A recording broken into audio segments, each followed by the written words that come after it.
சீமான் அவர்கள் வந்து தன்னை உண்மையாலே சீமானாக மாற்றிக்கொள்ள தான் இந்த கருத்தை சொல்லியார் நான் நினைக்கிறேன். அது மான் அந்த அளவு கூட நம்ம நினைக்கலாம். ஏன்னா முதல்ல அவர் வந்து பேசுனதுக்கு ஆதாரத்தை காமிச்சிட்டு வெளியிட்டுட்டு அது ஒன்று அதை நியாயம் நான் சொன்னது சரின்னு சொல்லணும், அல்லது நான் பேசுனது தப்புன்னு பொதுப்படையாக வெளிப்படையாக மன்னிப்பு கேட்கணும். இவன் கதையாசிரியர் தானே, இவன் பார்க்காதையே கதை விட்டுக்கிட்டு இருக்கிற, இவன் சொல்கிறது ஸ்டேட்மெண்ட் இல்லை. இன்றைக்கு சீமான் குலைக்கிறார், கதறுகிறார், வயிற்றெரிச்சல் எரிகிறது, வயிறு எரிகிறது, முன்னும் பின்னும் எரிகிறது. அதனால் அப்படி சீமான் பேசுகிறார். கடந்த கால பேசியதற்கும் பேசியதற்குமான காரணம் என்பது அதுதான். இவ்வளவு கேவலமாக இதை வந்து சொல்கிறதுக்கு வந்து கொஞ்சம் கூட தயக்கமே இல்லை. அவர் ஒன்று பாவம் அறியாமையினால் பேசுனா கூட நம்ம ஏதோ அறியாமைன்னு சொல்லிட்டு போகலாம். அவர் வந்து சீமான் வந்து பெரியார் பற்றி பேசின விஷயங்கள் வந்து மிகப்பெரிய சர்ச்சையை ஏற்படுத்தியிருக்கு. சீமான் பேசின விஷயம் பற்றி நீங்கள் என்ன நினைக்கிறீங்க? ஏங்க அவள் ஒரு லூஸுங்க, லூஸு. இப்போ இன்றைக்கி ஒன்று பேசுகிறேன், நாளைக்கு ஒன்று பேசுகிறேன். முதல்ல பெரியாரை வச்சு தான் நான் இதுக்கு வந்தேன்னு சொல்கிறேன். அதுக்கப்புறம் பெரியார் மேடையிலேயே பேசிட்டு இப்போ பெரியார்னா யார் என்ன வரும்னு கேட்குறேன். பொது அறிவுங்கிறது கொஞ்சம் கூட இல்லை. முதல்ல இவன் தமிழனா, நான் தமிழர்னு கட்சி வச்சுருக்கிறானே, இவன் தமிழனா முதல்ல அதை யோசிச்சு பாருங்கள். தமிழன் இல்லாதவன் வந்து தமிழனுக்கு புத்தி சொல்கிறது எந்த விதத்தில் நியாயம்னு தெரியல. பெரியார் சொன்ன மாதிரி அறிவியல் தெரிஞ்சிருந்ததுன்னா பிரயோசனம் இருக்குது. இது ஒன்றுமே தெரியாது மாக்காங்கோட்டா. இவங்களுக்கு என்ன சொல்கிறது பதில்? அந்த கருத்து அடிப்படையில் வந்து பொய் அப்படின்றது சீமானுக்கு நல்லா தெரியும். பொய் தான் பேசுகிறோன்னு தெரிஞ்சும் பொய்யை கூச்சப்படாமல் பேசுகிற நபர்களில், அயோக்கியத்தனமான சிந்தனை உள்ள மனிதர்களில் வெளிப்படையாக வந்து தமிழ்நாட்டில் தமிழர்களில் சிலர் விலை போவார்கள் என்பது வரலாற்று ரீதியாக உண்மை. பெரியாரே பல இடங்களில் பேசியிருக்கிறார். தமிழன் தன்னைத்தானே விற்றுக்கொள்கிறான், விற்கிறதுன்னு முடிவானவன் நல்ல விலைக்கு விற்றா பரவாயில்லையே, ரொம்ப இவ்வளோ ஒரு கேவலமான ஒரு குறைந்த விலைக்கு விற்கணுமான்னு சொல்லுவாங்க. அந்த மாதிரி தன்னைத்தானே விற்பனை செய்து கொள்ளக்கூடிய மனிதர்களில் மிக மோசமான ஒரு மனிதனாக இருப்பதற்கு கூட தகுதியற்ற ஒரு நபராக பார்க்கக்கூடிய ஒரு நபர் தான் சீமான். மனிதத்தன்மை என்பது சொன்னபடி செய்வது அல்லது சொன்ன செயலை காப்பாற்றுவது, இதுதான் மனிதனுடைய இயல்பு. அடிப்படை மனிதனாக இருப்பதற்கு எந்த தகுதியும் இல்லாத ஒரு நபர், மனிதனும் கீழான விலங்கினும் கீழான மனித பிரிவுகளில் உள்ள ஒரு நபராக சீமான் பார்க்கப்படுகிறார். சீமான் ஆதாரம் கேட்கிறார். ஆதாரம் கேட்கிற சீமானை பார்த்து நாம் கேட்பது, நீ கேட்கிற ஆதாரம் உன்னிடத்தில் என்ன இருக்குது? நீ இப்போ ஆதாரம் எங்களை கேட்குற, அப்போ நீ என்ன ஆதாரத்தை வச்சு பேசணுன்னு கேட்டால் அங்கே அதுக்கு சீமானிடம் பதில் இல்லை. சீமான் வந்து இந்த மாதிரி அவதூறாக பேசுனதுக்கு அது கேட்டு ஆதாரம் இருக்குது அப்படின்லாம் சொன்னார். அந்த ஆதாரத்தை காட்டுங்க அப்படின்னு அடுத்த நாள் அவர் வீட்டுக்கே போனாங்க. கோவை ராமகிருஷ்ணன் அவர்கள் தலைமையில் அவங்க அமைப்பு தோழர்கள்லாம் போனாங்க. அதுக்கப்புறமும் இப்போ ஆச்சு, ஒரு 10 நாளைக்கு மேலே ஆச்சுன்னு நினைக்கிறேன். இப்போ வரைக்கும் அவர் அந்த ஆதாரத்தை காட்டின மாதிரி தெரியல. அதை தவிர மற்றதெல்லாம் பேசிக்கிட்டு இருக்காரு. இப்போ அதுக்கெல்லாம் நம்ம பதில் சொல்லிகிட்டு இருக்கோன்னா அது தனியாக பேசலாம். முதல்ல அவர் வந்து பேசுனதுக்கு ஆதாரத்தை காமிச்சிட்டு வெளியிட்டுட்டு அது ஒன்று அதை நியாயம் நான் சொன்னது சரின்னு சொல்லணும், அல்லது நான் பேசுனது தப்புன்னு பொதுப்படையாக வெளிப்படையாக மன்னிப்பு கேட்கணும், பொது வெளியில் மன்னிப்பு கேட்கணும். இது ரெண்டையும் பண்ணாமல் அவர் மாதிரி மனிதர்களோட யாரும் விவாதமெல்லாம் பண்ண மாட்டாங்க. அதனால் ஒன்று அவர் ஆதாரத்தை வெளியிட்டு நிரூபிக்கணும், அல்லது பொது வெளியில் மன்னிப்பு கேட்கணும். இதுதான் நம்ம சொல்லக்கூடியது. சீமான் வந்து ஒரு இயக்கத்தை வச்சு தலைவராக நடத்திக்கிட்டு இருக்கிறாரு. அவர் சொன்ன கருத்தை வந்து பொதுமக்களிடையே வந்து பெரிய பூகம்பத்தை ஏற்படுத்தியிருக்குது. ஐயா பெரியார் தான் இந்த மக்களுடைய வாழ்வாதாரத்துக்கும் வளர்ச்சிக்கும் முன்னேற்றத்திற்கும் அடிமைத்தனத்திற்கும் காரணமாக இருந்தவர். அதை ஏற்றுக்கிட்ட அதே சீமான் ஒரு 5 வருட காலம் இப்போ வந்து அவர் வந்து சிலருடைய தூண்டுதலினால் விமர்சிக்கிறார் தந்தை பெரியாரை. அப்படி விமர்சிக்கிறவர் தன்னிச்சா அதை சொல்லக்கூடிய ஒரு வார்த்தையாக சொல்லாமல் பிறருக்கு நானே இருந்தாலும் சொல்லிக்கிட்டே இருக்கிறாரு. அப்போ பின்னால் இருந்து ஒருத்தரை இயக்குறாரு. ஒரு கட்சி இயக்கத்தால் தான் அவர் இவர் துணிச்சலாக பேசுகிறார். இல்லைன்னா இந்த துணிச்சலாக பேசுறதுக்கு வாய்ப்பு கிடையாது. அதனால் தந்தை பெரியாரில் என்றால் இந்த தமிழ்நாட்டில் மூட நம்பிக்கையும் பகுத்தறிவு சிந்தனையும் வளர்ந்துருக்காது. பெண்களுக்கு அடிமைத்தலையிலிருந்து ஒதுக்கி இருக்காது. அதனால் எல்லாமே பெரியாரனுடைய சிந்தனையும் கருத்தும் தமிழ்நாட்டில் ஓங்கி இருப்பதனால் தமிழ்நாட்டில் இப்போ வந்து எல்லா இயக்கத்தை சேர்ந்தவர்களும் குரல் கொடுக்குறார்கள் சீமானுடைய கருத்துக்கு. சீமான் சொல்கிற கருத்து பெரியாரால் எந்த வார்த்தையும் எந்த இடத்துல அவர் சொல்ல கிடையாது. அதாவது பெண்களை தன் தாயையும் தங்கையும் அந்த அக்காலையும் புரட்சிக்கலாம்னு சொல்லி எந்த இடத்துல அவர் சொல்ல கிடையாது. அப்படி நிரூபிச்சுட்டாங்க இந்த இயக்கத்தில் இருந்த அத்தனை பேரும் நாங்கள் தீக்குளித்து செத்துடுவோம். தொடர்ந்து தந்தை பெரியாரையும் திராவிடர் இயக்க தலைவர்களும் குறி வச்சு பேசுகிறாங்க. இப்போ இதனுடைய அடிப்படை என்னன்னா, ஆர்எஸ்எஸ் பிஜேபி ஏதேதோ வழியில் தமிழ்நாட்டிற்குள்ளே கால் ஊன்றணும்னு பல விதத்தில் பண்ணிகிட்டே இருக்கிறாங்க. மிஸ்டு கால் கட்சின்னு கூட மிஸ்டு கால் கூட கொடுத்து பார்த்தாங்க, அவர்களால் எதுவுமே செய்ய முடியல.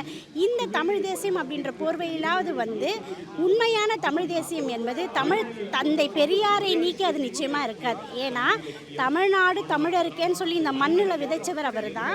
அதுதான் பேரறிஞர் அண்ணா வந்து தமிழ்நாடுன்னு தாய்நாட்டுக்கு பெயர் சூட்டினார். முத்தமிழறிஞர் கலைஞருடைய ஆட்சி காலகட்டத்தில் தான் தமிழ் செம்மொழியாக்கப்பட்டது. இன்றைக்கு முதல்வர் மாண்புமிகு ஸ்டாலின் அவர்களுடைய ஆட்சி காலகட்டத்தில் அர்ச்சனை மொழியாக தமிழ் வந்திருக்குது, அனைத்து ஜாதியினர் வந்திருக்கு. இப்படி தாய் தமிழ்நாட்டிற்கு திராவிட இயக்கம் தமிழ் மொழிக்கு செய்த பலவிதமான சாதனைகள் எடுத்து சொல்லிக்கிட்டே இருக்கலாம். ஆனால் ஒன்றை மட்டும் மக்கள் நல்லா புரிஞ்சுக்கிட்டாங்க, ஆர்எஸ்எஸ்னுடைய அடியாள் வேலையை தான் திரு சீமான் செய்கிறாருன்றது நல்லாவே மக்களுக்கு புரிஞ்சிருக்கு. அதை தான் அவர் திரும்பி திரும்பி பேசிக்கிட்டு இருக்காரு. இன்னைக்கு பிஜேபி ரொம்ப தெளிவாக அவருக்கு யாரெல்லாம் ஆதரவாக இருக்கிறாங்கன்றதை வச்சே சீமான் யாருக்கான ஆள் அப்படின்றத நீங்கள் புரிஞ்சுக்கலாம். இல்லை, சீமான் அவர்கள் வந்து பெரியாரை பற்றி பேசுனது ஒவ்வொரு மேடைகளில் ஒவ்வொரு கருத்து சொல்லியிருக்காரு. அவர் ஆரம்ப காலகட்டங்களில் பெரியாரை ரொம்ப புகழ்ந்தும் அவரோட கருத்துக்களை உள்வாங்கியும் அவர் வந்து நிறைய மேடைகளில் பேசியிருக்காரு. இப்போ சமீபத்தில் அவர் வந்து பெரியார் சொல்கிற கருத்துக்களில் சில கருத்துக்கள், அதாவது எல்லா கருத்துக்களையும் வந்து இது பண்ணல, சில கருத்துக்களில் அவர் முரண்பட்டு ஒரு சில கோரிக்கைகளை அவர் பெரியார் மேலே விமர்சனம் வைக்கிறார். ஸோ இந்த மாதிரிலாம் வந்து பெரியார் அவர்கள் பேசியிருக்காங்க அப்படின்னு சொல்லிட்டு அது இப்போ பேசுனது வந்து சில நேரங்களில் நம்ம விமர்சனத்துக்கு உள்ள ஆகுது. அந்த விமர்சனத்துக்கு உள்ளாகிறத வந்து கொஞ்சம் பூதகரமாக நம்ம வெளி வட்டாரத்தில் பேசுகிறாங்க. அது கொஞ்சம் தவறான ஒரு கருத்து தான் அவர் பேசுனது. பட் ஆனால் ஆரம்ப காலகட்டத்தில் பெரியாரோட கருத்துக்களை அவர் உள்வாங்கி தான் இந்த ஒரு இது பேசியிருக்காரு. பட் இப்போ அவர் பேசுனது இந்த மனநிலையில் இந்த சுச்சுவேஷனில் அவர் பேசுனது அது கொஞ்சம் தப்பான கருத்தாக தான் தெரிய வருது. இப்போ திடீர்னு அவர் பேசுறதுக்கான காரணம் என்ன? பின்னாடி யாரும் இயக்குறாங்களா அவரை? இல்லை, பின்னாடி தனிப்பட்ட முறையில் இயக்கிறதுக்கெலாம் ஒரு இதுவும் இல்லை. ஏன்னா அவர் ஒரு தனி ஒரு கட்சி வச்சு நடத்துகிறாரு. அவருக்குன்னு ஒரு சுய சிந்தனை, சுய ஒழுக்கம் இது எல்லாமே இருக்குது. பட் அதான் ஒவ்வொருத்தரோட மனநிலையை பொறுத்து அந்த ஒரு ஸ்டேட்மெண்ட்டை விட்டுறது. இப்போ எவ்வளோ அரசியல் தலைவர்கள் ஒரு ஃப்ரஸ்ட்ரேஷன், அந்த மன அழுத்தம் சொல்லுவாங்களே, அந்த மாதிரி டைமில் சில வார்த்தைகளை விட்டுருவாங்க.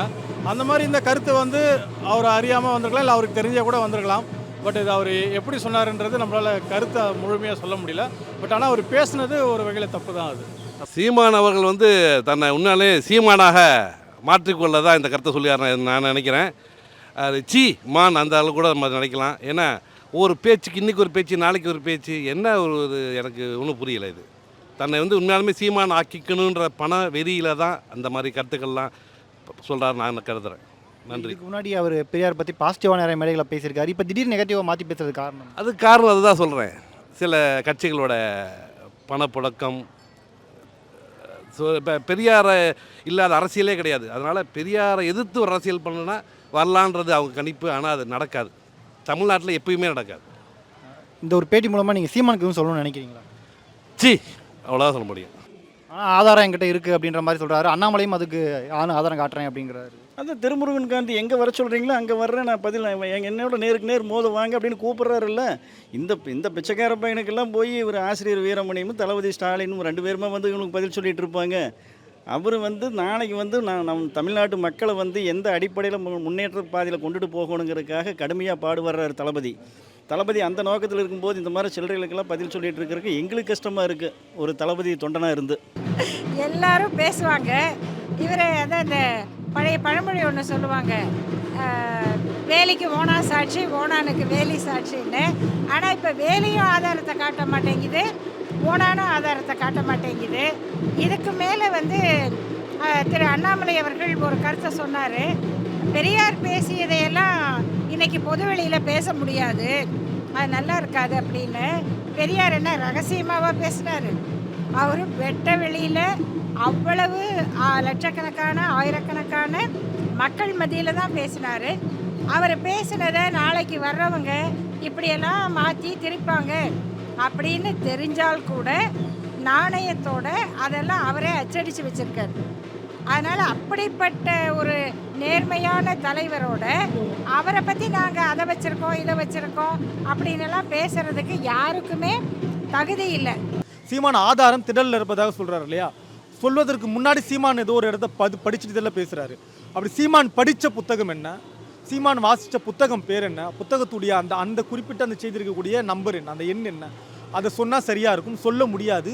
காரணம், நாம் தமிழர் கட்சி உட்பட அது அயோக்கியரின் கூடாரமாக மாறி கிட்டத்தட்ட பல ஆண்டு காலம் ஆகுறது.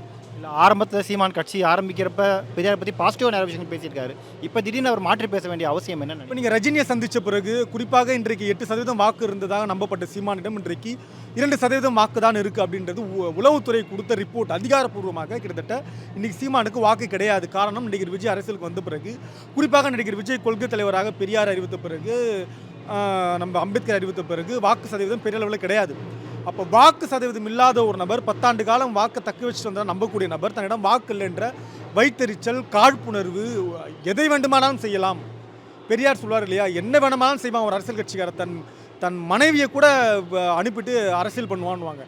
அந்த எல்லா தகுதியும் உள்ள நபர் தான் சீமான். நம்ம வெளிப்படையாக பதிவு பண்ணலாம். அரசியலில் தனக்கு நாளைக்கு ஒரு மிகப்பெரிய பொறுப்பு கிடைக்கும்னா தன் குடும்பத்தில் இருக்கக்கூடிய நபர்களை கூட விற்பதற்கு சீமான் தகுதியுள்ள நபர்ன்றதை மறக்க வேண்டாம். அதன் காரணமாக இன்றைக்கு சீமான் குலைக்கிறார், கதறுகிறார், வயிற்றெரிச்சல் எரிகிறது, வயிறு எரிகிறது, முன்னும் பின்னும் எரிகிறது. அதனால் அப்படி சீமான் பேசுகிறார். கடந்த கால பேசியதற்குமான காரணம் என்பது அதுதான்.